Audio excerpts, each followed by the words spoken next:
Okay, there go the notifications. It looks like we are live. Debbie, Michael Goldsmith. I haven't seen you in forever, Michael Goldsmith. What's up, buddy? Hello, hello, hello. Drew Smith. Hello, Drew.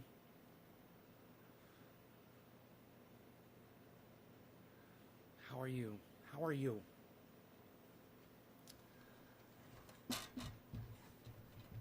All right.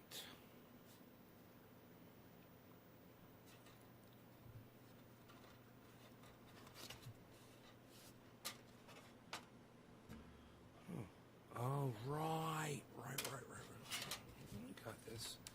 I got this. Okay, cool. We're good there. We're very good, you. You, my friend, you're very good.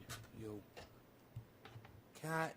Hey, guys. Wow, look at all these people come streaming in. Holy shit. The masses have amassed. It's, you know, it's crazy. I only see the chats from Facebook. I don't see any chats from YouTube or anywhere else. Just 4 Facebooks. Let me just click over here and see what my status is. Okay, everything is online. Great. We are live. And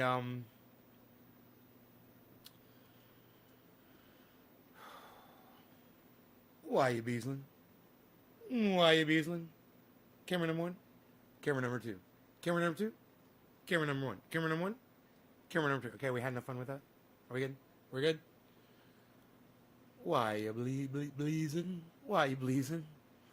Why you Beezlin? Are you Beezlin?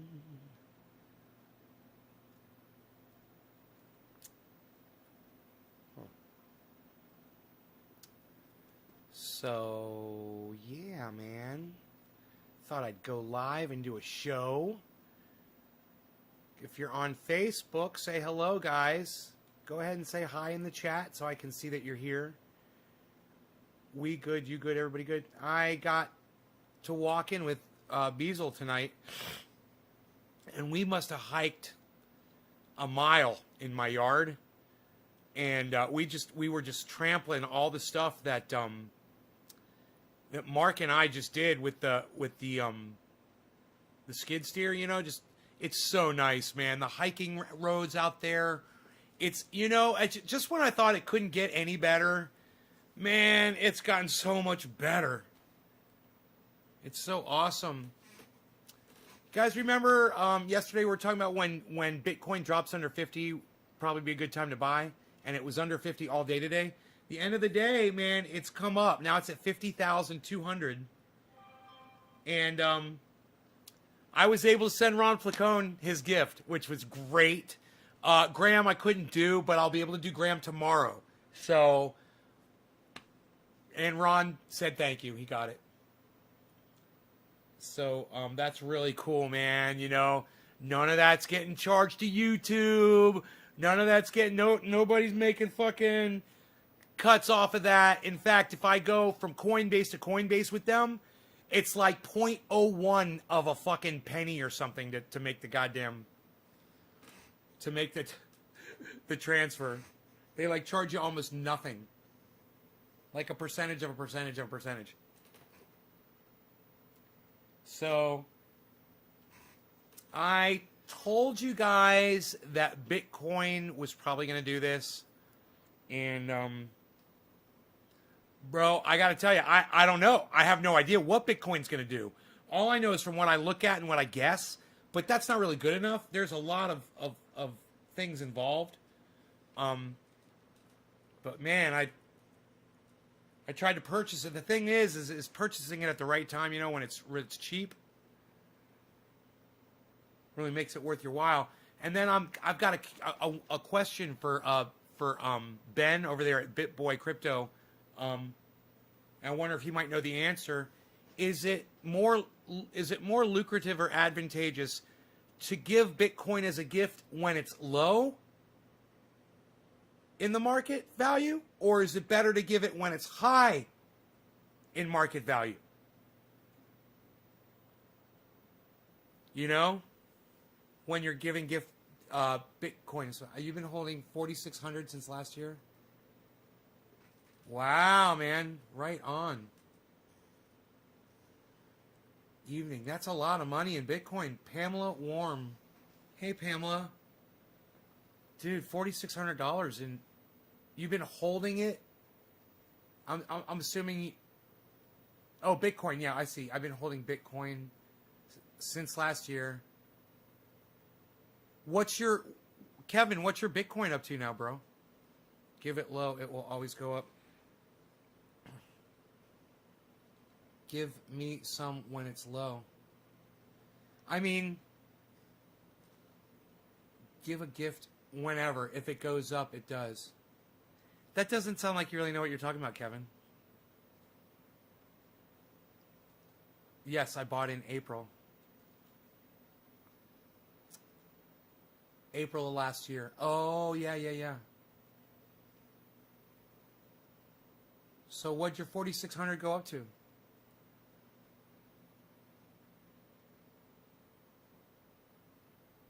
There will always be a bubble.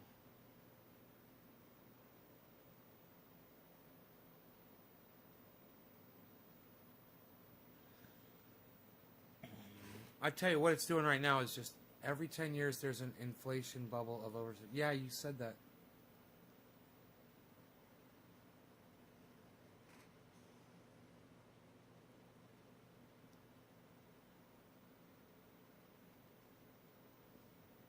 Why is it every 10 years, Ronnie? That doesn't sound like you really know what you're talking about, Kevin. I'm holding 3.9. What, dude? You got 4 fucking Bitcoins, bro? Dude, that's $200,000, man. Your fucking $5,000 is now worth $200,000. Are you fucking kidding me? This is fucking real talk right here, folks. I mean, it's about time. You know, you got somebody come in here and say, yeah, this is what I did, this is what I got, blah, blah, I got 200,000 in Bitcoin. Wow, bro. So what's your plan, man? You got a plan? You just gonna sit on it? Do you ever take any out? Or have you've never taken anything out, or have you taken out, like, a Bitcoin already, you know?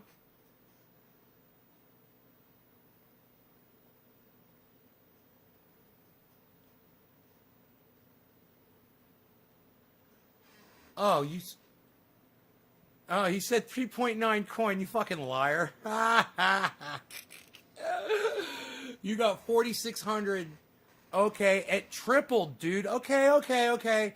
It's not $200,000, but it's 13,000, a little bit more than 13 grand. You put in 5,000, now you got 13 grand. That's fucking still crazy. North Dakota finally passed recreational cannabis in the Congress. North Dakota. Huh. Hey, Carrie. Don't call it recreational, all right? Don't be a fucking moron and use the words that they tell you to use. Just call it cannabis legalization or, you know, cannabis regulation or, yeah, I like legislation. Say cannabis legislation. Don't call it recreational cannabis. You're being a fool and you're using their stupid fucking words. So no more of that. All right? All right, Carrie? Free holding 3.9. Yes, made the position free holding 3.9. I don't know what you mean by you made the position free.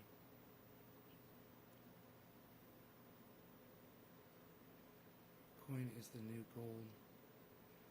I bought in at 4,600 getting 3.5 coins. When I was correct and is your initial assessment, I spent more in the initial investment. So when I was correct... What? Kevin, I do not understand what you're trying to tell me. They're looking for another word. Just say cannabis legislation, Carrie. Cannabis legislation. Laws regarding cannabis. Yeah, they're looking for another word besides recreational. They should just call it cannabis. They should just call it cannabis laws, cannabis legislation. They don't need to find another word, these fucking douchebags. Oh, we gotta find another word. No, you don't. Just call it cannabis. Tell him, Carrie. Tell him. Tell him I told you to tell him that. Bastards. And tell him I told you to call him a bunch of bastards, too. I like your avatar, Carrie. It's nice. It's nice to see your face.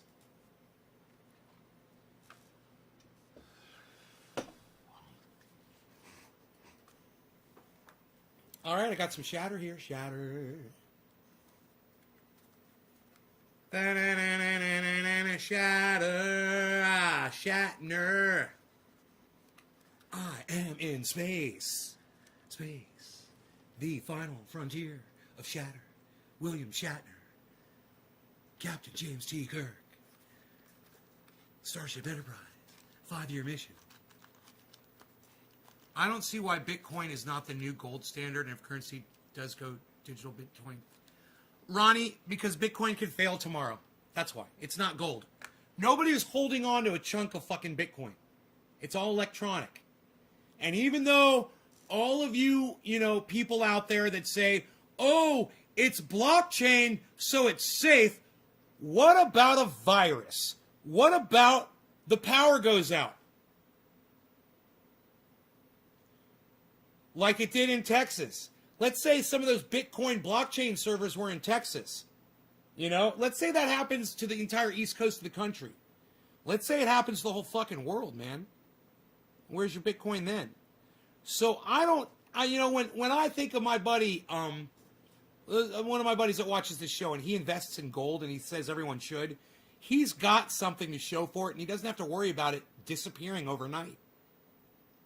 You're sure it's backed up? Well, Ronnie, that just shows you what a fucking idiot you are. You're not even listening to what I just said. Let me rephrase it. What if it's all gone tomorrow, Ronnie? What if you don't have access to it? Nobody does. What if it's all gone? No backup, no way to get to it. It's gone. Do you have a chunk of gold, like my buddy does, sitting in your house, that people would buy from you?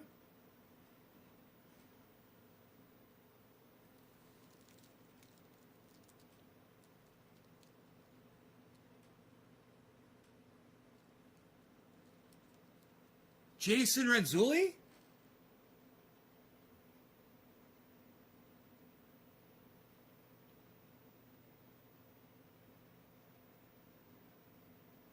That's true. If electricity goes out, says the Bitcoin. Right, man. You got no power. That's what I'm saying.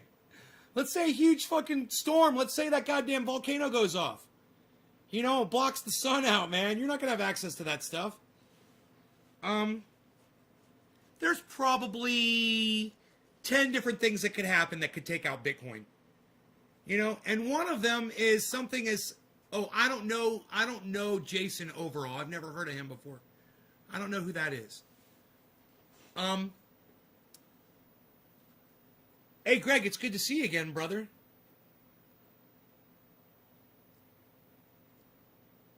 Bitcoin is a way to diversify your portfolio. It would take a complete breakdown of society to make it crash. Right. Hey, Ronnie, it almost happened when COVID came through, bro. Society almost broke down right then. And then when that storm hit Texas, or when that giant fucking storm hit the east coast of the United States and New York lost power, you remember that shit? Things happen, man. Planes crash into the World Trade Center. The hackers come up with a new virus.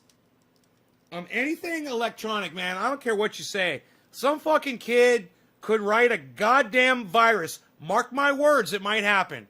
That could take out all of Bitcoin. And you could be like, oh, but it's on blockchain and it's safe and it's inaccessible to blah, blah, blah, blah. Yeah.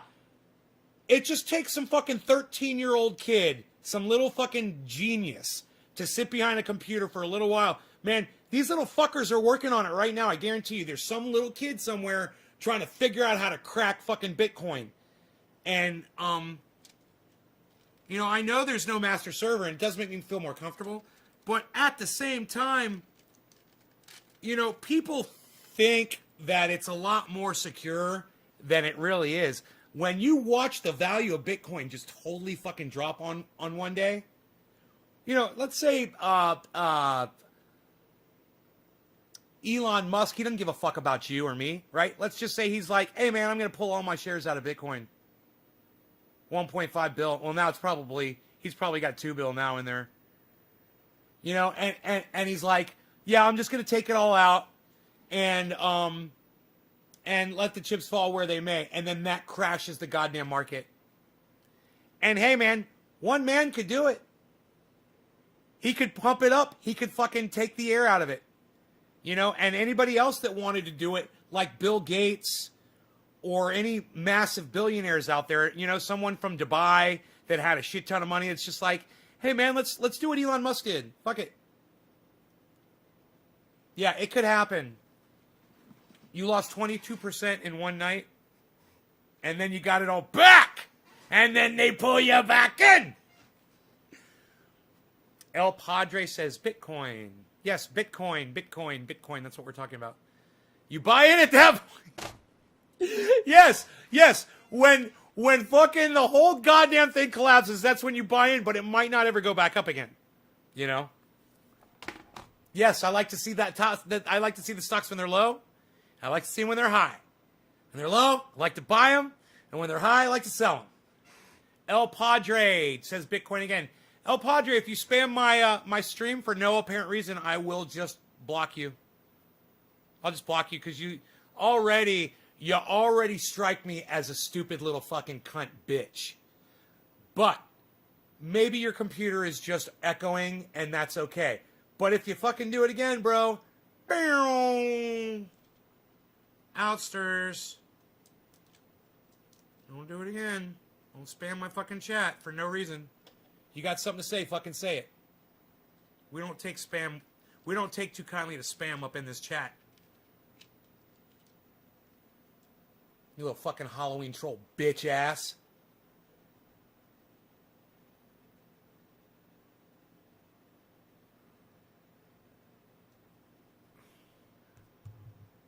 I'm a con man, or maybe I'm a god, zooming around the planet in my hyperlooping car. It doesn't even make sense. You should say, I'm a con man, or maybe I'm a, not God, or maybe I'm a star. Yeah, he's a con man or a star. I'm a con man, or maybe I'm a star, zooming round the planet in my hyperlooping car. El Padre says, how? Wow, nay, cheers. Cheers, dab time. What are you saying wow about? Wow what? Why are you all saying wow? I know you're not all saying it, but why are you saying wow? What? I like the way El Padre is like, sorry. We usually don't get that response from someone that's spamming the chat. That's great, man. It's a great response. You're still here, man. You're still here. Who dropped that first digit?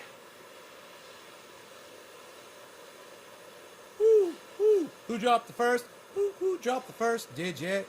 Who dropped the first? It was nobody. Nobody dropped any digits. Wow, look at y'all, bunch of noobs. Bunch of noobs up in here. Oh my God, what did y'all get together before the show and said, let's not get nay high? Wow, the entire, wow. It's not a fake name. El Padre? Yeah, it is. It's not your fucking name. Your name's not El Padre. You fucking idiot. You're a goddamn troll bitch. And who's that in your avatar? Who's that little black and white picture in your avatar? Looks like fucking Adolf Hitler. Don't tell me you look like Adolf Hitler. Charles, thank you. Cheers, Charles. You're the first person to drop a digit, bro. And I highly appreciate Charles Wasick or Wasick. Thank you, buddy. Or I'm just going to go with the soft C. El Padre is the father. Yeah, I know what it means. It's not his fucking name.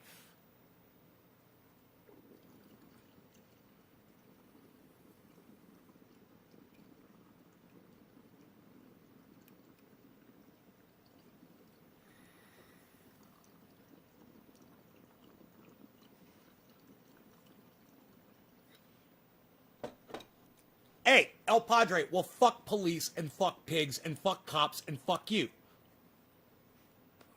All cops are bad, bro.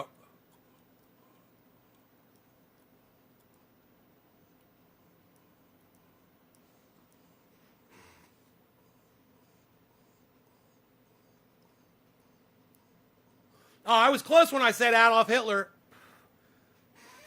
It's a fucking pig, just the same fucking thing. Like the pigs that let those fucking protesters into the fucking Capitol. Fuck them. If they'd done their job correctly, those people would have never made it to the fucking steps. Fucking idiots. That was actually really tasty.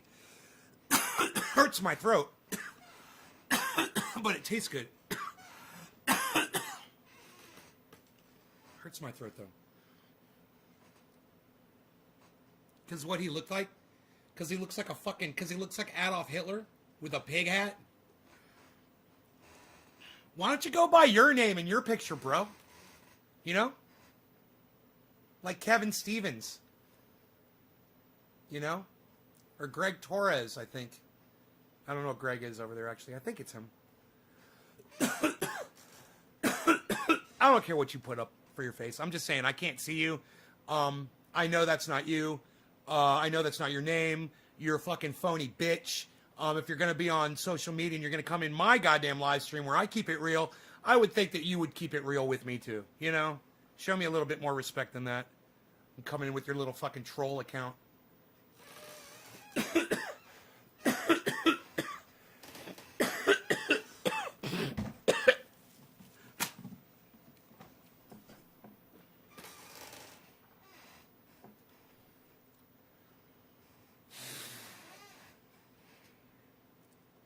What kind of oil? Shit oil, whose name does not get repeated on my fucking live stream because it sucks.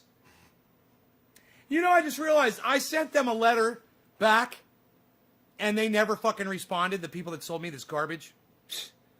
Now that it hurts my throat, I'm remembering it. Isn't that funny? Yo, have a good time. All right, keep ablazing. All right, take it easy. Keep ablazin's leaving, I guess.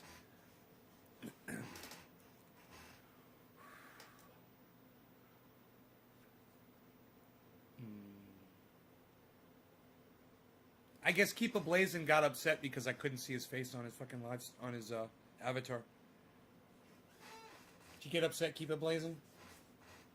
Did I hurt your feelings? Freedom. Freedom.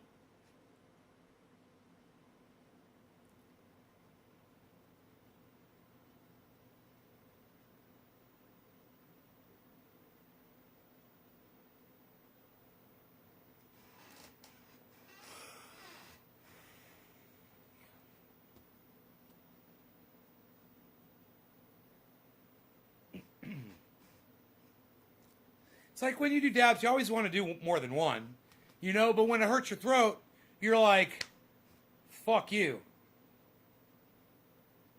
You know, why would I do that? Why wouldn't I just grab my rosin and smoke some of that instead, even though I'm almost out? It's smoother, and it get me just as high, if not more high.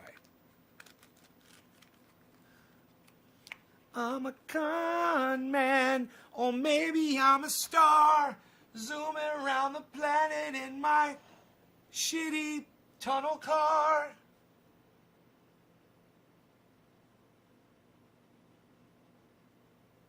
Maybe I'm a god. Psst, he should have said star.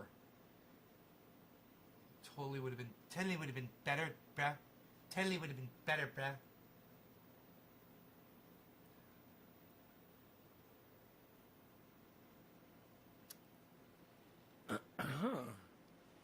Oh, here it is.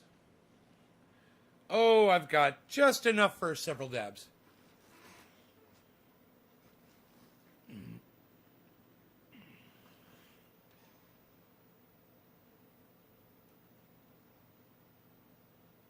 It is a beautiful world we live in. What? Now that's smooth. That's gonna be smooth right there, pal. Not this dispensary garbage.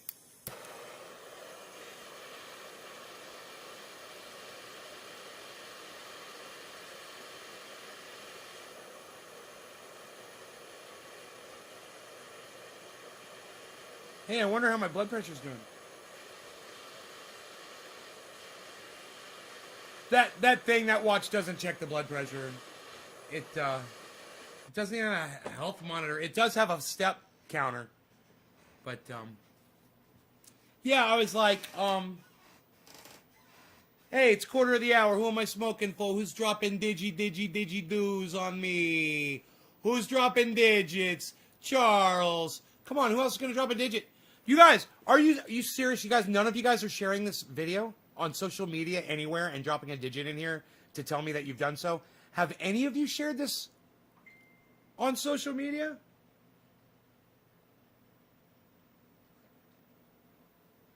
Have any of you done this on social media?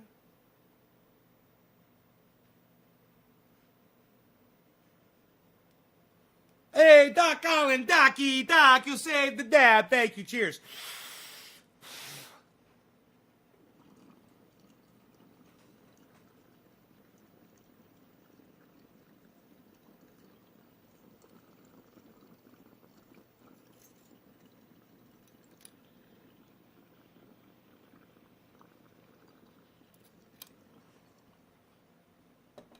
Tasty still. Tasty, smooth, no pain.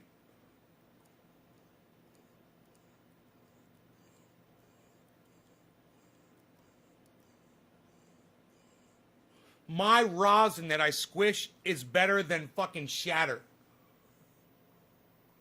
Higher quality.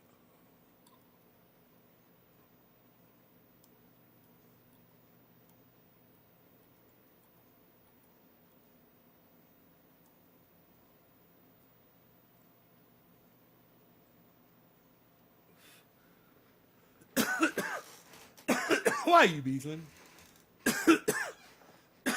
Beezlin went to bed.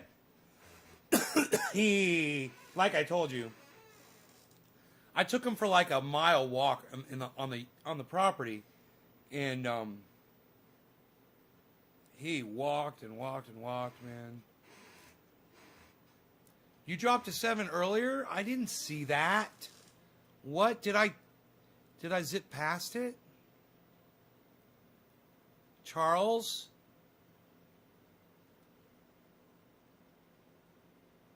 Bro, dude, did you see it come up on my screen? Because I don't see it, man. There's Debbie. The very first text was from Debbie, then Michael Goldsmith, then Drew. Bro, if you don't see it come up on my screen, I'm not going to see it, man. You got to know that. If you drop a digit and you don't, and then you got to wait and see if it's on my screen, man. Come on, bump it, you know? Think of something else to say after you type it. Say, yo, I dropped a digit for you, bro. After you drop the digit, you know, push it up there, bump it. Bump it, bump it up, bump it, bump it, bump it up. There's Doc.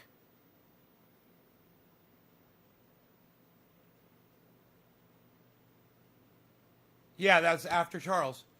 Doc. Doc's 3. Randy's 3. Hey, man. Come on, you guys. Sure, you guys gonna share this video for me? Seriously, man. Come on. You guys realize that BitBoy Crypto has 20,000 viewers when he goes live? And you guys won't even share this video for me, man. You guys won't even share this video for me. You're right, Nay. My wrong. Oh. Maybe you did it on the earlier show, bro. You think about the earlier show, bro? You think about the earlier show, bro? Hey, man. I have no shame when it comes to my audience. I love you guys. I trust you guys. I hope you trust me. I have no fucking shame when it comes to you guys. Please, please, please share this.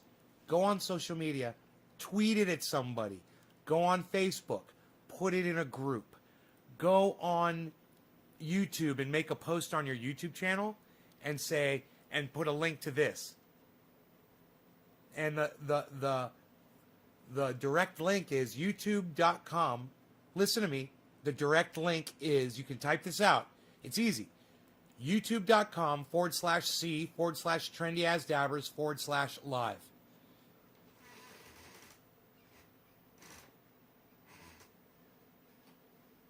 That's the link, and it should work still. And it's the letter C. youtube.com/C/trendyasdabbers/live. C trendyasdabbers live. Separated by forward slashes. I should, dude. BitBoy Crypto has 20,000 views. I'll take 200. I'll take 200 for 50, Alex. I deserve 200. If BitBoy Crypto has 20, I'm sorry. Yes. My brain just melted inside my skull. If BitBoy Crypto has 20,000 viewers when he goes live, I should have at least... No, I can have 200. It's not that I should have 200. I shouldn't have 200 because you guys know. You guys know. He shouldn't have 200. I'm not going to share it. No, so I begged you guys. I begged you guys to share this. Well, Chris, when you share it, drop a digit in here. Hit a 3, a 5, or a 7. The 3 means you shared it on Facebook, and Twitter is what it used to be. Well, let's just say the 3 is Facebook. I like that. You shared it on Facebook in a group, 3. You share it on Twitter, 7. You host it on your channel, like Twitch, 5. 357. One of those numbers, depending on what you did. Chris, I'm going to assume you shared it on Facebook, because you're typing from Facebook, am I correct? That would be a 3. Just remember the 3 points of the F. The top, the left, and the right. 3. There you go. That's the 3. It makes it easy for me to find when I'm scrolling through. Like this, Randy Church. He's next, man. Randy Church. We're doing dabs, bro, and I'm gonna end up finishing my dabs. God,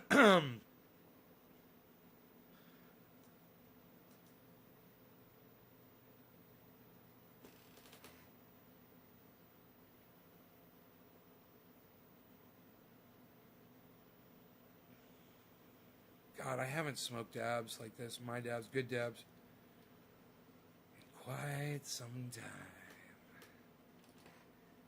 This is gonna be good. This is going to be a good dab. I'm gonna like this dab. I'm gonna smoke this.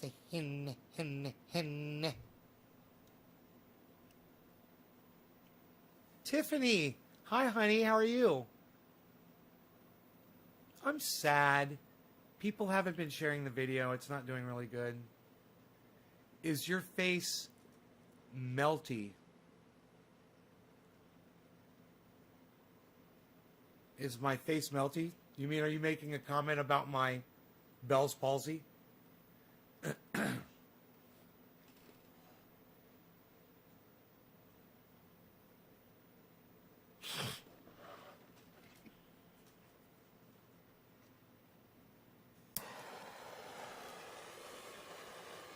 That wouldn't be nice. I'm sure you didn't mean that.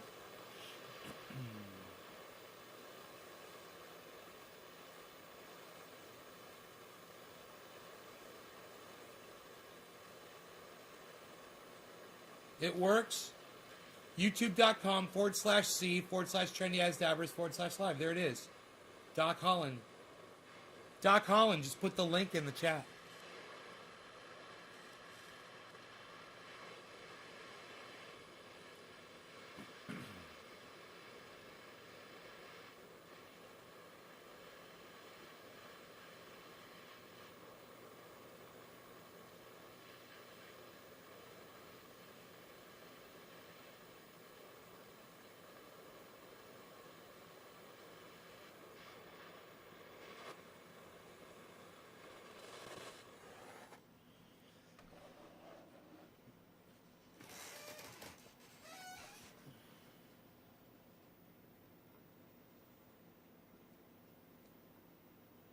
You'll share the video now. 3 groups. Tiffany, thanks.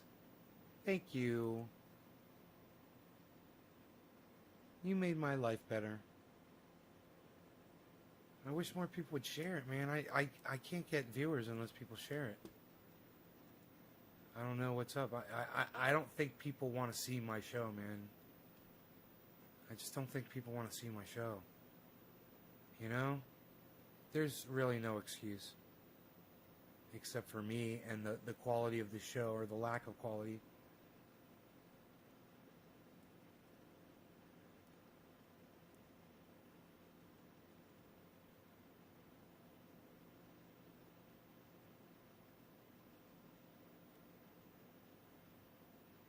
Okay, there's 24 people, not including Trovo.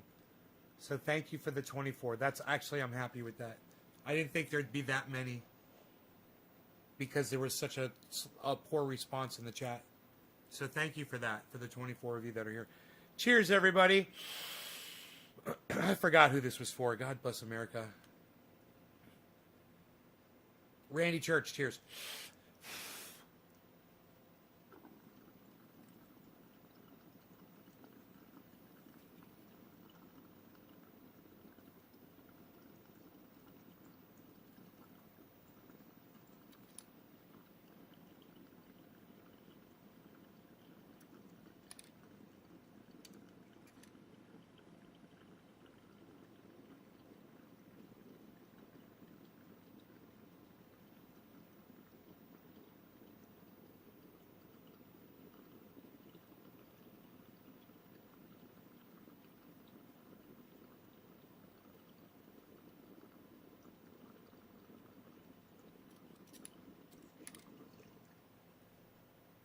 Still smoking.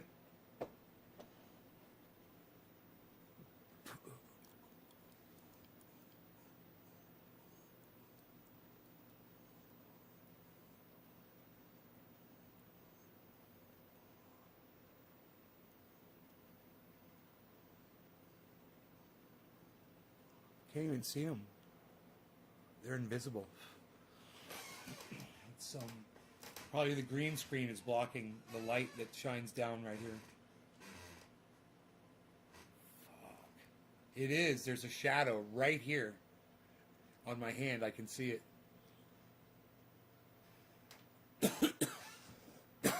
Huh. Right there.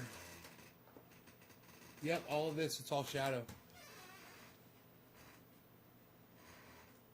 Nick Brown. Yeah, some of you guys, it's not your fault, man. You know, it's not your fault. I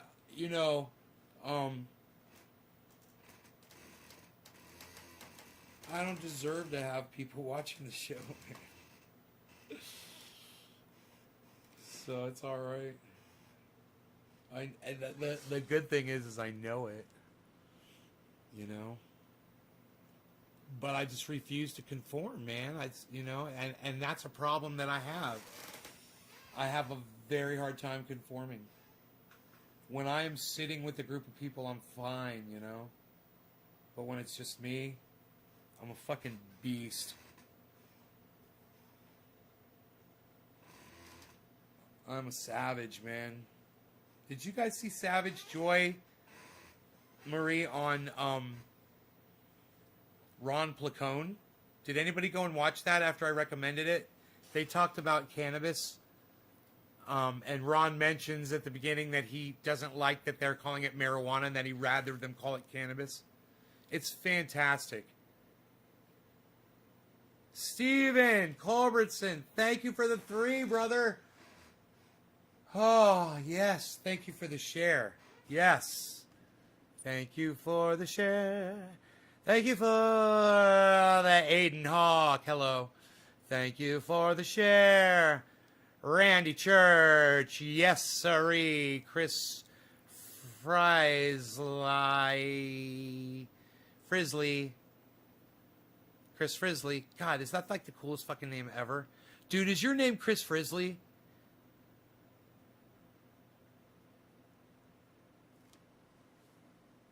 Chris, is your name Chris Frisley? Is that really your name?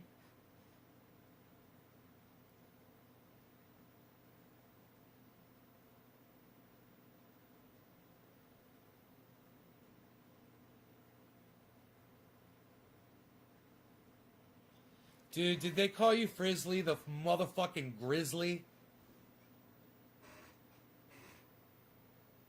Dude, tell me your name is Frizzly. That's true, Daniel Sears. I love you, Daniel Sears.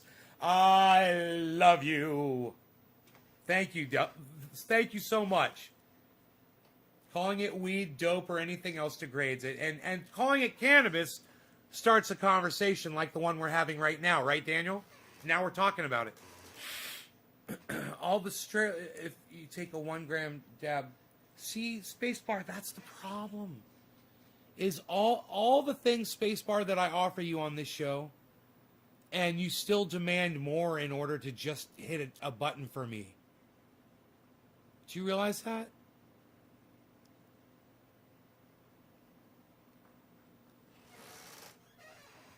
Everything the show offers, between the interviews of the other people and, you know, my instruction on how to make triage oil, how to grow cannabis, how to store it, how to smoke it right, how to save it so you have a bunch, how to grow vegetables, how to go off grid. None of that's good enough for you, huh, Spacebar? I got to do more for you to just share it, for you to just share the video.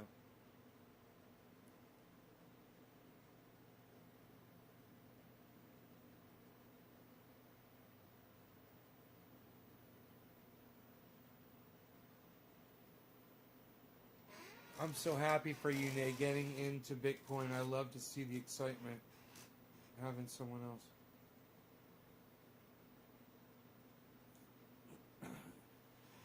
You're excited to see me get into Bitcoin?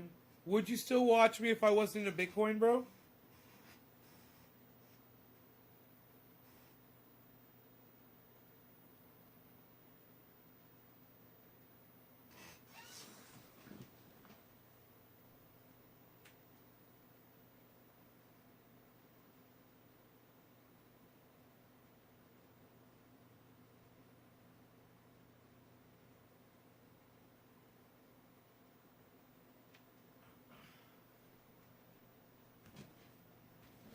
That's what I like to hear.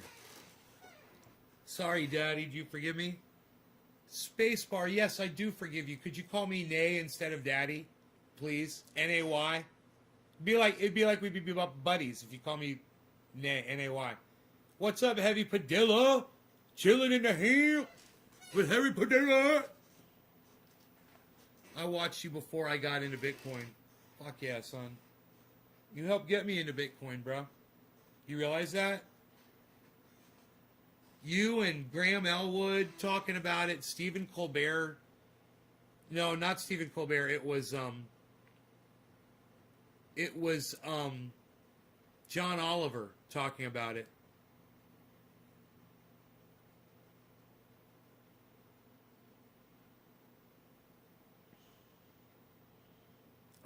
Ron Placone and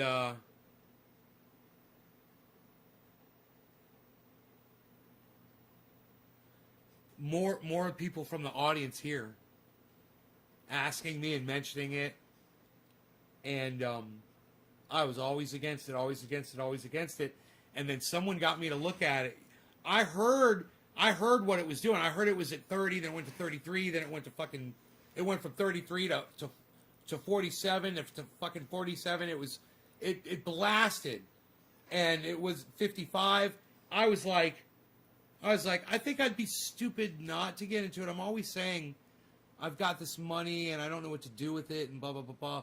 Why don't I just take some of it and put it on that and see what it does? And then if it, you know, and I diversified too, man. I put my money on other stocks. My cat's playing with my belt, acting like a little kitten. Oh, wrong camera.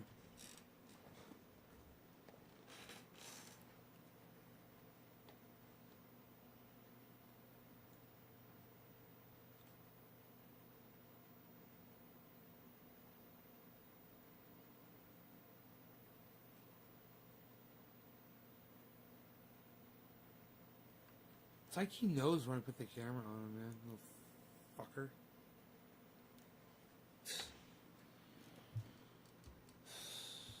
Unreal, pal.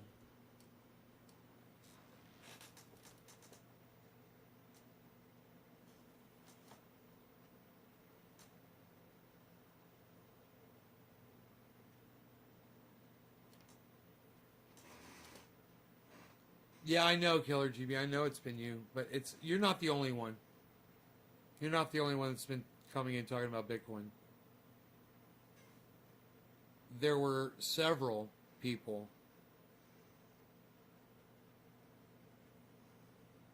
And there were even random people that came in mentioning it that I didn't know.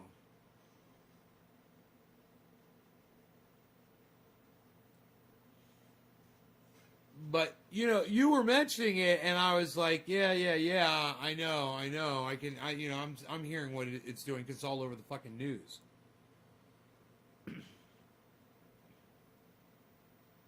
Especially after what Elon Musk did. You know, and then they're just covering it all the time.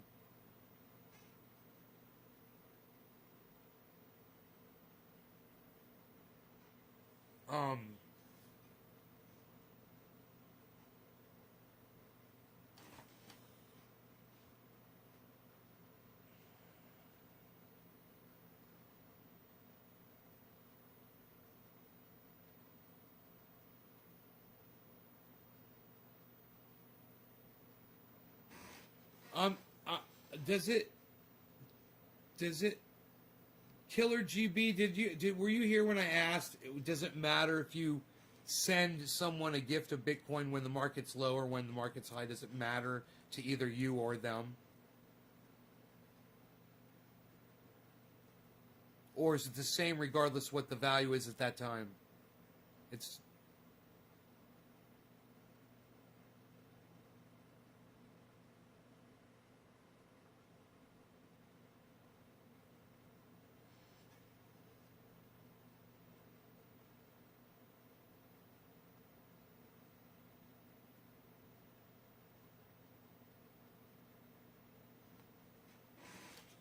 Hell yeah, Daniel. Have you tried the triage oil, bro? On your knees? I used some on my knee the other day, man. I haven't had pain in it since. It was sore from I was walking. I put it on one time, I think. I think I only put that goddamn triage oil on one time on my knee. I've been, like I told you, I walked a mile today up all over my goddamn mountain. Put these roads in, they're so sweet. Dude, I haven't even taken the rocks around there yet. But I've driven all over it with the quad. It's so nice, man. It's so nice and level.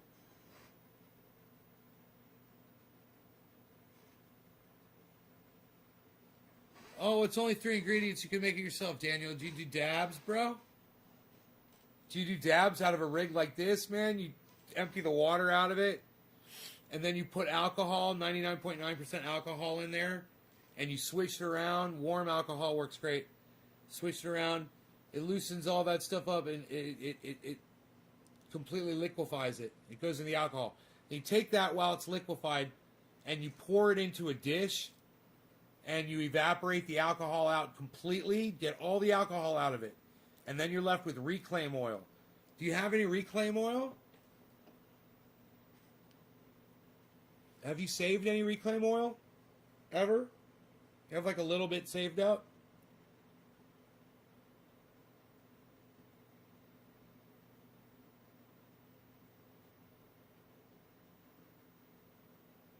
I've been saving reclaim oil since my first house. I did a video in my first house about reclaim oil.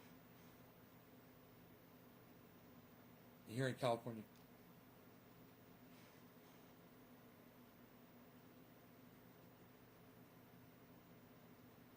All right, killer. I'm sending them both the exact same amount.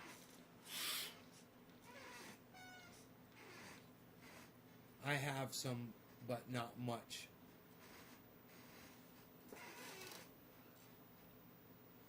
I have some, but not much.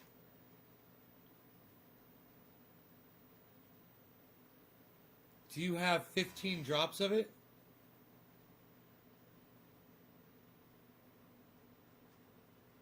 You have 15 drops of reclaim oil?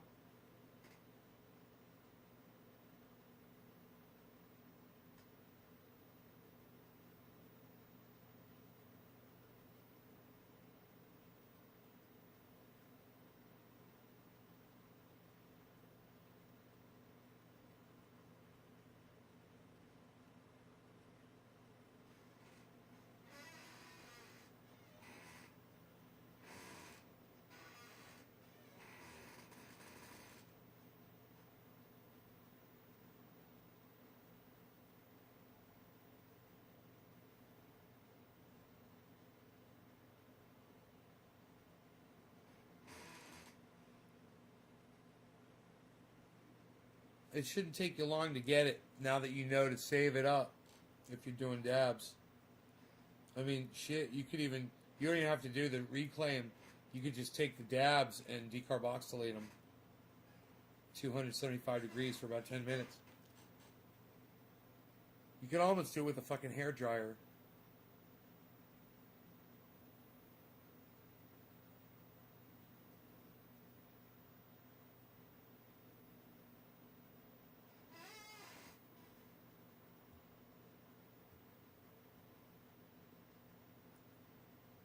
You mix 15 drops of 15 dabs, 15 drops of dabs. They're not 15 dabs. It's 15 drops of reclaim oil, right? With 15 drops of coconut oil. Mix those together, liquefy them. You just have to get it warm enough to liquefy it. It doesn't have to be super hot. Once you liquefy that, get 1 ounce, get a 1 ounce jar, and you put 1 ounce of coconut oil in this jar. Take your now it's 30 drops of 50-50 that you just made, which was 15 drops of coconut oil, 15 drops of your THC oil, which was your reclaim. And it doesn't matter what strain you're smoking. And then you put in 7 or 8 drops of peppermint oil. And then you shake it up, and you've got this. And you get the peppermint oil from Amazon or all over the internet. They've got peppermint oil. Just get a good quality peppermint oil. And be careful. Peppermint oil is dangerous. It's very strong. It's very strong. It can blind you. I put a couple of drops of peppermint oil in this to train the dog when he was younger. I would just spray a little bit on anything that he would chew on, and he wouldn't fucking go near it.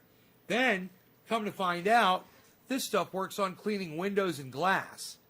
You fill this up with water, you put a little bit of fucking peppermint oil in it, and it streak-free glass cleaner. I don't know if anybody knows about that. I don't know if I made that up. I mean, I know I made it up, but I don't know if people already know about it. But I'm telling you right now, fucking peppermint oil is glass cleaner. It smells nice. It dissipates. And it's streak-free fucking glass cleaning. Here. Check this out. Watch this. Alright? Watch this. Look at how fucking dirty this is. With the fingerprints and the fucking smudges all over it. Watch this shit.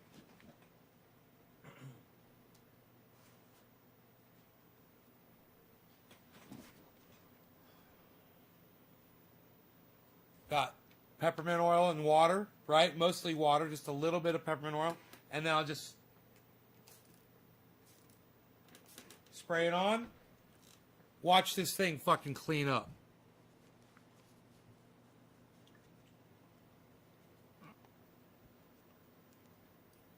Look at that shit now.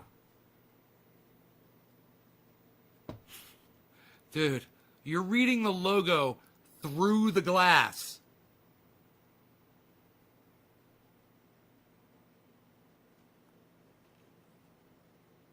Look at that shit.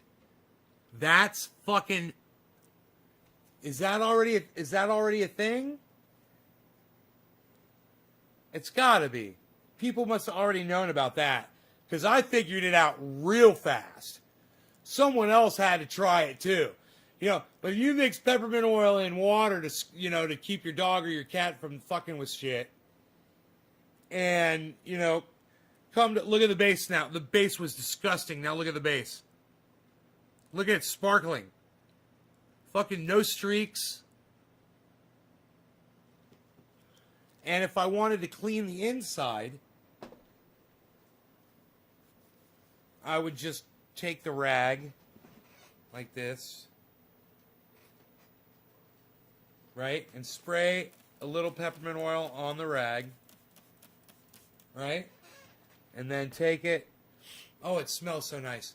And then just take it and just put it right down inside.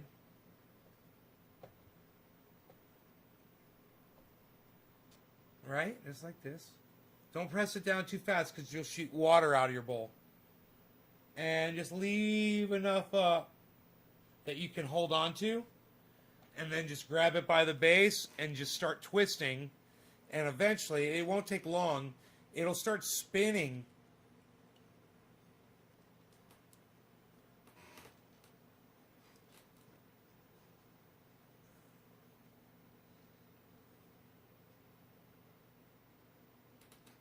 Inside there.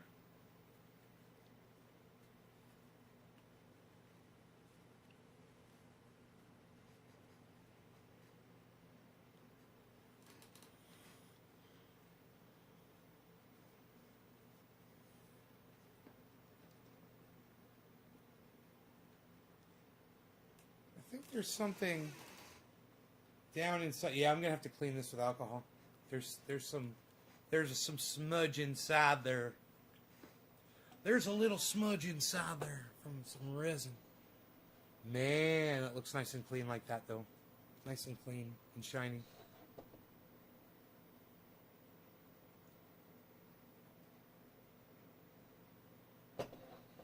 But I use it on my glass on my windows. I did it today. I cleaned my it cleans where the dogs from next door come over and they're muddy and they're wet and they put their paws against the glass and they put their nose against the glass and you can see smears all over that fucker. I spray it really good with some peppermint oil water, man, and just wipe it down once that way, once this way, and then I look to see if there's anything on there that, you know, like little tick turds. Fucking see a little tick turd, a little mid shit on there. A little mid shit fucking... Fuck them midges. You guys know what a midge is? Who knows what a midge is? Who knows what a midge is? I watched Dave Scott. So I think his name is Dave Scott. I know what a midge is now.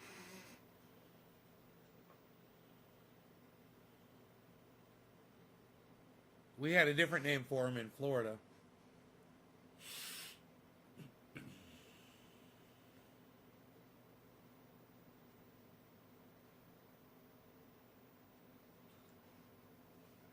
No idea, huh, you guys? You got no idea what a midge is?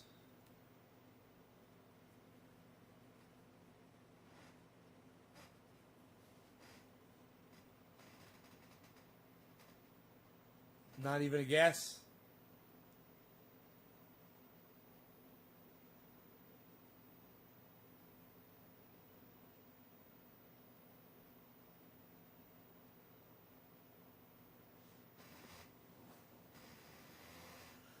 That's right, Killer GB. It's a no-seum. No, Killer GB got it, man. It's a no-seum. That is correct. A midge is a no-seum. They are little fucking bastards. Just thinking about them makes my fucking skin itch. You know? Oh my god. Those things make your skin crawl, bro.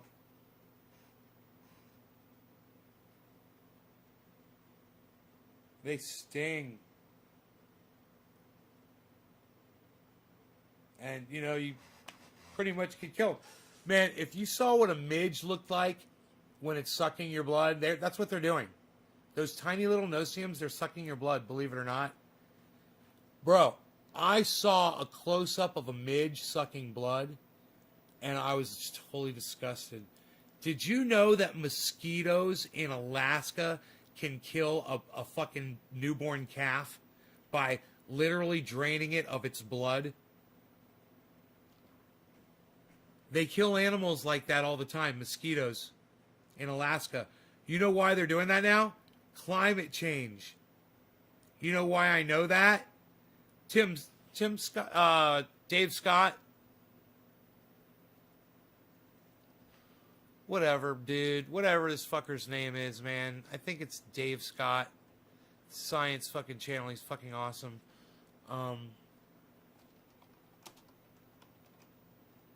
He's talking about cicadas. No, not Dave Scott. My bad. Not Dave Scott. Fuck. What's his name? What did I say? First.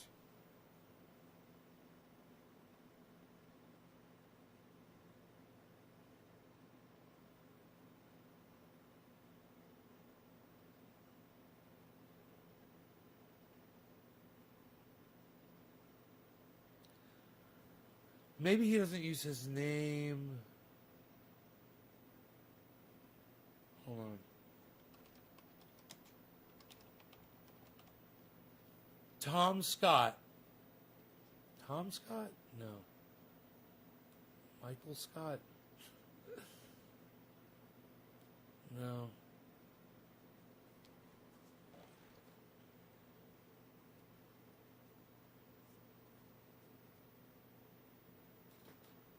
I forgot his name, man. I forgot his channels. Maybe if I go through my library, I'll see some of his...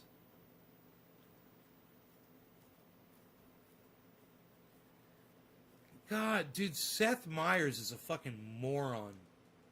He's got no comedic value whatsoever. Man, it's just so fucking unfunny. He's so not good, you know? I can't think of another way to say it. He's really bad at comedy.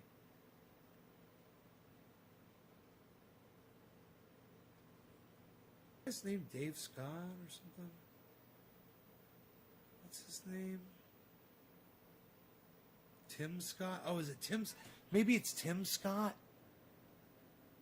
Is it Tim Scott? Why is that popping in there? Tim Scott.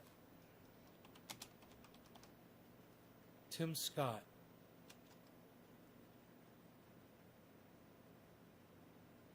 No. No.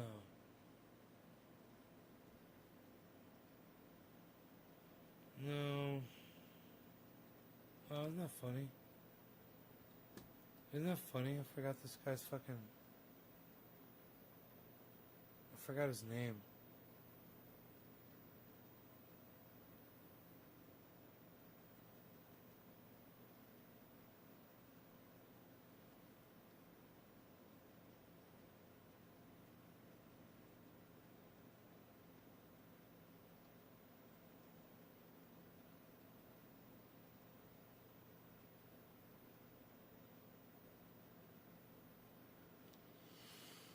Can't find him in my history, man. Tom Scott? He's not British. This guy's not British. He's American.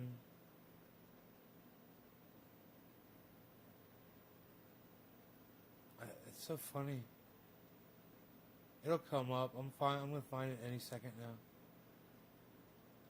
In my watched videos.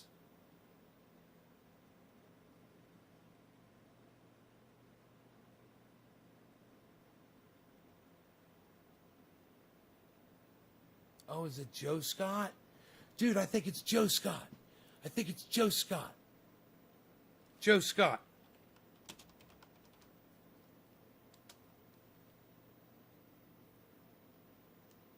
Joe Scott. That's it. Dude, this guy is fucking great. Joe Scott. Oh, yeah, here it is. Here it is. Here it is. Here it is. Here it is. You guys are going to love this. You guys are going to love this. You're going to say like, oh, I've seen this guy. You're all going to be like, oh, yeah. This video is brought to you by Curiosity Stream and Nebula. Check out the teaser to my new Nebula original series at the end of this video. Remember the show Silicon Valley? I thought it would be fun to start this video off by talking about what is probably one of my favorite scenes in that entire series. Except for Middle Out, of course. It's in the first season when the Peter Gregory character was still on the show, which, by the way, they killed off that character because the actor died in real life. I didn't realize that. It's pretty sad. Anyway, in the episode, a couple of guys who run a business that Peter's venture capital firm had invested in were coming to him trying to get some kind of loan because they had hit a problem and they were going to have to lay off some people if they didn't get some extra money. So they're in there, they're desperate for money, they're trying to save their business, and he can't stop talking about Burger King. Or, as he referred to it, Burger King. Apparently he was driven by a Burger King on the way to work, and he realized he'd never eaten at one, so he sent an assistant off to get one of everything on the menu. So then he goes on to spread it out over his entire desk, and he's getting all weirdly obsessive in his little neurodivergent way about it, and the guys are over here freaking out, and then he narrows in on the sesame seeds. And then starts mumbling about cicadas. Cicadas? Anyway, the point is, he connects the dots in his head to figure out that there are only 3 microclimates around the world where sesame seeds grow. And 2 of those 3 have cicada populations, one of which broods every 17 years, and one of which broods every 13 years. And he figures out that next year, in the show anyway, both of these were going to line up, leaving only Indonesia as the only place in the world that has sesame seeds to put on the billions of Burger King buns that would go out around the world. So he invested in Indonesian sesame seed futures and was going to make enough from that to be able to give these guys the money that they needed. It's just such a brilliant solution, and it's a great scene, and of course it got me curious if this was something that had ever happened, because there are definitely 13 and 17-year cicada species, so I started to think, has that ever been a thing where those came up at the same time and disrupted agriculture in some way? So I nerded out on cicadas and started doing a lot of research online just because I wanted to know the answer to this, and I found a website that, holy God, if I was nerding out on cicadas, this guy is a cicada super nerd. It's called Cicada Mania, and it tracks different broods of cicadas all around the world. It has a little feature here where you can enter your location and find out when cicadas are going to brood where you live. It has entire pages on different species and their characteristics. Oh, and when you scroll over a link, the cursor, becomes a cicada. This might be the most adorable website I've ever seen in my life, but I can kind of see how somebody can get sucked into this because insect swarms are kind of fascinating. According to the book of Exodus in the Bible, God unleashed 10 plagues on the Egyptians to convince the Pharaoh to free the Jews from their captivity. Water turning into blood, raining frogs, lice, boils, all the greatest hits. And one of them involved locusts. They covered the face of the whole land, so that the land was darkened, and they ate all the plants in the land and all the fruit of the trees that the hail had left. Not a green thing remained, neither tree nor plant of the field, through all the land of Egypt. That was dramatic. But, from a scientific perspective, this may have actually happened. Molecular biologist Ciro Trevisanado is the author of The Plagues of Egypt, Archaeology, History, and Science Look at the Bible. He blames it on the volcanic eruption on the island of Thera, now known as Santorini, in the year 1600 BCE. He told the Telegraph in 2010 that the ash fallout could have caused weather anomalies leading to higher humidity and more precipitation that would lead to more locusts. Although I feel like I should point out that the Thera eruption has actually been blamed for a lot of things over the years, everything from the end of the Minoan civilization to the Bronze Age collapse to the end of Atlantis. I actually went to Santorini a couple years ago. It was the last big trip that I took before COVID hit. It was great. I remember traveling. But weather anomalies have definitely led to locust plagues before. In fact, they're still dealing with the fallout of a swarm last year in 2020 in East Africa and Western Asia. In 2018, cyclones dumped a ton of water on the Horn of Africa, Oman, and Yemen. And this created breeding grounds for locusts that caused all the swarms that happened last year. In fact, the 2020 swarm is one of the worst outbreaks in over 100 years. It was reported that one swarm was 40 kilometers wide by 60 kilometers long. That's big enough to cover the city of Paris 24 times over. Desert locusts are basically a type of grasshopper. What sets them apart from other types of grasshoppers is that they have a tendency to go from a shy, unremarkable animal to a friggin' destroyer of worlds. What, does that sound over the top? Because it's not. Desert locusts, as the name implies, are used to dry conditions. They live sparingly, they're in survival mode most of the time, until it rains. When the rain starts to fall, they basically turn into gremlins and multiply by the tens of billions. They gather together in what's called the gregarious phase, and this helps them to produce a hormone that causes all kinds of different transformations. They change color from green or tan to a bright black, red, or yellow, and their bodies get smaller, their endurance... And a very important point you guys should realize, with global warming, we're going to be getting more rain events. With more rain events, you might see more of these guys in the near future.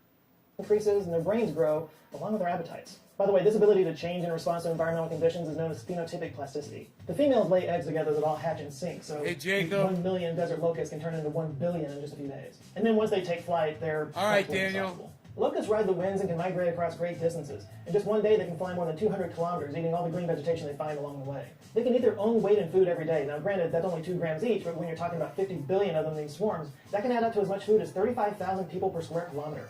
A swarm in West Africa from 2003 to 2005 resulted in $2.5 billion in harvest losses, according to the UN Food and Agriculture Organization. In fact, they call the desert locust the world's most dangerous migratory pest, affecting the livelihoods of 1 in 10 people on the planet.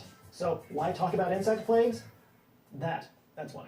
Now, swarming behavior is pretty common around the world. Fish, ants, bats, even snails get their swarm on. But a handful of animal swarms stand out above the rest, not only affecting people's livelihoods, but decimating crops around the world. So let's start with everybody's favorite parasite, the mosquito. Some fun facts about the mosquito. There's more than 3,000 different species of them. 176 species are recognized in the United States. Some can transmit diseases like dengue, West Nile, encephalitis, filariasis, malaria, and yellow fever. And they contribute to almost 1 million deaths worldwide each year. Now, not all mosquitoes actually bite you. It's only the female ones. They suck your blood for a blood meal so they can get protein to make eggs. And mosquitoes have been around since the Triassic period, so much like cockroaches, they're probably not going anywhere. And like locusts, heavy rainfall can increase their numbers. For example, the inland floodwater mosquito can lay up to hundreds of eggs at a time, and those can stay dormant for up to 10 years. And if at some time during those 10 years there's some extra rainfall and the lakes and rivers rise up enough to cover those eggs in water, they can all hatch at once, releasing millions of mosquitoes all at the same time. Fun! Oh, and do you know which state has the worst mosquito problem? It's not what you think. And it's not Texas, even though we love to complain about our mosquitoes here all the time. No, it's Alaska. Which kind of blows my mind. I always think of mosquitoes as being tropical. But yeah, Alaska has over 35 mosquito species, and their swarms are so huge they can actually disrupt animal migrations. Caribou especially, because the swarms can actually cause them to go away from their normal feeding grounds, which can lead to malnutrition and extra stress, which reduces their population. Mosquitoes have actually lowered the population of caribou in Alaska. Now, why are there so many mosquito species in Alaska and other Arctic regions? 2 words. Climate change. In a study published in the Proceedings of the Royal Society B in 2015, researchers found that mosquitoes are very responsive to environmental temperature changes. They said, quote, a warmer spring and earlier pond thaw in 2012 resulted in a mosquito phenology that was advanced by 2 weeks relative to 2011. In fact, they found that for every 1 degree Celsius increase in temperature, the amount of time the mosquitoes need to grow decreases by 10%. And that means less time exposed to predators. The faster they go through these life stages, the better off they are, one of the researchers, Lauren Kohler, told National Geographic. If you're only exposed for 20 days instead of 24, that's good for you. That's 4 days you don't have to worry about being eaten. Not so much good for the caribou, though. Depending on where they are, they might run to higher ground, or they might run to windier areas, or areas with more snow and ice, coincidentally areas that have less vegetation to eat. And also, the earlier arrival of the mosquito, because of the warmer weather, actually coincides with the birth of new caribou calves. And yeah, this is how bad the mosquitoes are out there. They can swarm a caribou calf and drain it of all of its blood. Make sure you pack some off next time you go to Alaska. Or Louisiana after a hurricane. Yeah, last year in 2020, along with every other disaster that we had going on, Hurricane Laura unleashed massive numbers of mosquitoes, enough to kill deer, cattle, and horses. An agricultural expert named Jeremy Hebert claimed that he'd never seen anything like it in his life, and that, quote, as soon as you would walk outside, your legs would turn black from the sheer amount of mosquitoes. Ugh, mosquitoes are the worst. Sort of on that same note, here in Texas every year we get swarmed with crane flies, which are harmless, but they look like giant mosquitoes. In fact, sometimes they're called mosquito hawks. They're also often inaccurately called mayflies. But mayflies are something else entirely. In June of 2019, meteorologists noticed a massive dense storm on their weather radar on top of Lake Erie, even though there weren't any reports of any rain there. That's because it wasn't a cloud.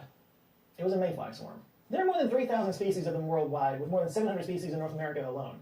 Mayflies hatch from their water larva state in late spring and continue over the summer, hence the name mayflies. And when they hatch, they do it all at the same time, creating a mass of mayflies. So we experience mayflies as these massive swarms that only happen for a few months at a time, but they actually live most of their lives in water. Once they hatch from the water out of their larval stage, they only live for a short amount of time, usually just a few days. They live for such a short amount of time outside of the water that most adult mayflies don't even have mouths. They just exist off of the stored nutrients that they have. In fact, females of the Delania americana species only live for about 5 minutes. And what are they doing during that 5 minutes? Shagging. Lots of shagging. I mean, if you only had 5 minutes to live, what would you be doing?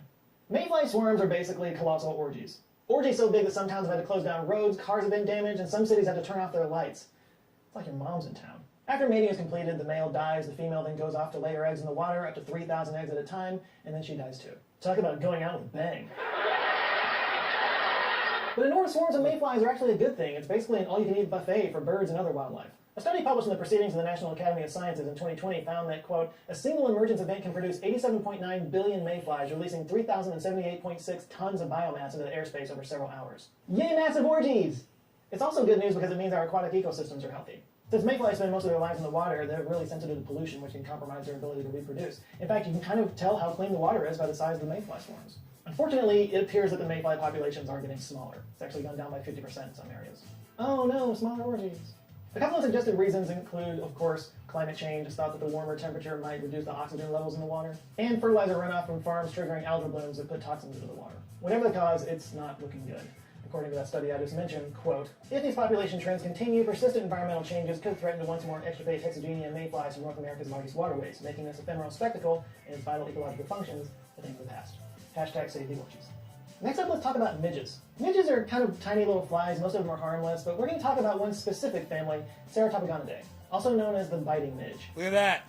For various reasons you can probably figure Look at that fucking There are more thing. than 4,000 species of them, with more than 600 species in North America. Also known as no-see-ums, 5-Os, and punkies, biting midges may cause itchy skin lesions and allergic reactions, and they primarily develop in wet or marshy soil because, like mayflies, they spend their larva stage in fresh water. But unlike mayflies, they spend their time outside the water much longer, from up to 2 to 7 weeks. And they do have mouths. Like mosquitoes, it's the females that do the biting, again, for protein, for egg production. And some species pick certain other species to feed off of, and some of them are more general. The feeding periods are different among the species, too. Examples include the Leptoconops species feeds during the day, the Culicoidus species starts at dusk and continues throughout the night, and certain species in the Culicoidus genus, which like to bite humans, are often attracted to light and will enter homes to feed. And what drives those midges to swarm? You guessed it, Frank Stallone. There's probably just like 5 people that are old enough to get that, but I don't care. No, they do it for reproduction. It's that whole thing again. According to Dr. Henry Disney from the University of Cambridge, males will produce a sound and a smell signal to attract the females, and they'll usually swarm around a certain object so they have a point of reference. According to Dr. Disney, sometimes they gather in such numbers that they make huge towers. So many midges once swarmed the Salisbury Cathedral that a fire brigade was called because it looked as if the spire was swathed in smoke. And it turns out there's some really interesting math involved in midge swarms. Other swarming animals like birds and fish or herding mammals exhibit something called global order. That means that most of the members retain a uniform distance from each other and their changes in direction and velocity are common. But midge swarms are different. This was brought forth by U.S. researcher Akira Okumbo back in 1986. Okumbo showed that midges move randomly in direction and acceleration in a swarm. Still, the swarm remained a swarm because of the nature of randomness. Okumbo also showed that a midge's inward acceleration increased in inverse proportion to how far it was from the center of the swarm. He described the swarms as self-gravitating systems. UK physicist Andy Reynolds added to that work in a paper in... Dude, did you see that fucking swarm they just showed?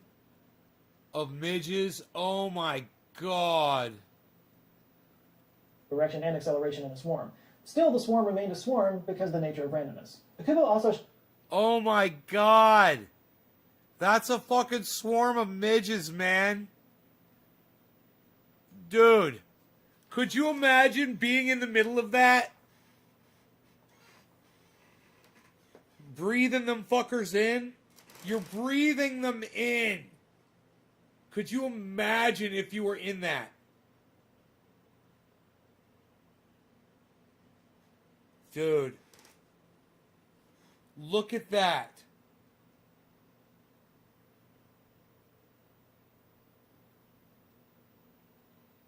Oh my god. So, Joe Scott's channel rocks. You guys, you should all subscribe to Joe Scott. And let him know Nays Garden sent you, not that he cares. He's huge. He's wower than Harlem, baby. He's got fucking 1 million subscribers. He's wower than Harlem, kid. You know what's up. You know how we do. Showed that a midge's inward acceleration increased in inverse proportion to how far it was from the center of the swarm. He described the swarms as self-gravitating systems. UK physicist Andy Reynolds added to that work in a paper in 2018 where he used the Langevin equation as a framework. That equation is used to describe Brownian motion, which is basically how colliding particles appear to move randomly in a fluid. And he discovered some interesting results. For example, that these swarming systems actually behave the same way as star clusters and gravitational systems. His research also showed why weather conditions don't disrupt a swarm. Displace a swarm with a gust of wind and it behaves like a solid despite all that empty space, Reynolds told Cosmos magazine. The swarm consists of a dense inner core and an outer vapor phase with strange thermodynamic properties. So, why do species swarm? There's a few different reasons, including protection. Grouped together offers the appearance of a larger entity, helping to reduce the risk of any one individual being harmed by a predator. It also saves energy. Moving in the same direction helps to share the effort when fighting against air or water resistance. And of course, reproduction, because it's easier to find a mate in a group setting. Swarms also accomplish tasks that are difficult for an individual to perform, and what happens is you get sort of an emergent swarm intelligence out of it. And this collective intelligence can often achieve results and goals that one individual wouldn't be able to do by themselves. So if at any point during this video you were wondering, why somebody would study why midges swarm, like who would dedicate their lives to this, why would they do that? Well, that's why. Because there's a lot that we can learn and apply when we study how emergent intelligence comes out of very simple creatures following simple directions. For example, learning about swarm behavior could help finesse drone or robot behavior, maybe even help control how information is spread through social networks. According to Dr. Maria Orsagna, bats can teach drones how to navigate confined spaces without colliding. Fish can help design software for safer driving. And insects are inspiring robot teams that can assist search and rescue missions. And with 7 billion interconnected people on this planet, it's kind of hard to argue that we're not swarm animals ourselves, especially when it comes to our sharing of information. collective swarms of human behavior can lead to destructive mobs or spreading of misinformation. Or our collective behavior can produce breakthroughs in science and technology that can improve the world in a myriad ways. Understanding swarm intelligence can give us a better handle on which direction we could go as a species. So, maybe there's something we can learn from those little bloodsuckers. By the way, I mentioned at the beginning of this video the locust problem they're dealing with in Africa. They're still recovering from that big swarm from last year. Well, if you would like to learn more about that, I can highly recommend the show Locust Swarm on Curiosity Stream. Part of the Bright Now series that covers all kinds of global topics, Locust Swarm looks at the issues around the desert locust in the Horn of Africa and the Middle East, as farmer scientists and UN bureaucrats work to combat swarms of up to 50 billion locusts that can consume as much as the entire nation of Kenya in one day, and how they're relying on ancient as well as modern techniques to turn the tide. This is, of course, just one of thousands of documentary series that you can find on Curiosity Stream from some of the best documentary filmmakers around the world. It was created by the guys behind the Discovery Channel, so you know it's legit. Plus, when you sign up for Curiosity Stream, you get free access to Nebula, the streaming service I'm a part of, as well as many of your other favorite science communicators. It's where you can watch our videos ad-free, and it's also the home of exclusive Nebula originals that you can't find anywhere else, including, drumroll please, my own Nebula original series that I can finally reveal to you guys. It's titled Mysteries of the Human Body, and here's a sneak peek. The human body. Chances are you have one, and you probably think you know it pretty well. But have you looked inside? Some weird stuff going on in there. From our earliest days, we've been trying to understand the human body. What makes it work, how we can make it work better, why do things go wrong? Okay, I'm probably getting a lot of trouble for this one. That's got to go away.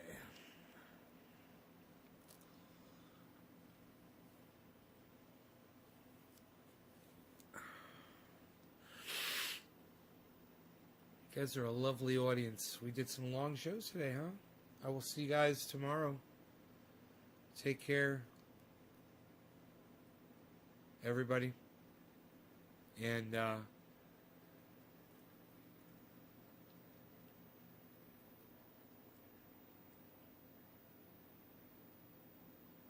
go check out my friends Ron Placone and Graham Elwood.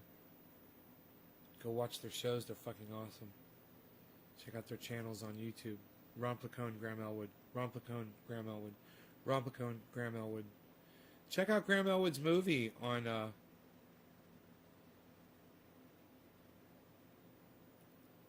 YouTube. It's called Earbuds, but it costs like $4 to rent or something like that. But it's really good. Earbuds by Graham Elwood. Check out LucyandRon.com for some good comic strip entertainment from Ron Placone. LucyandRon.com. All right, you guys, take care. I will see y'all later.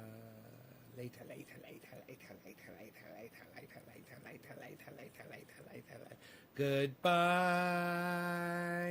Goodbye. Goodbye.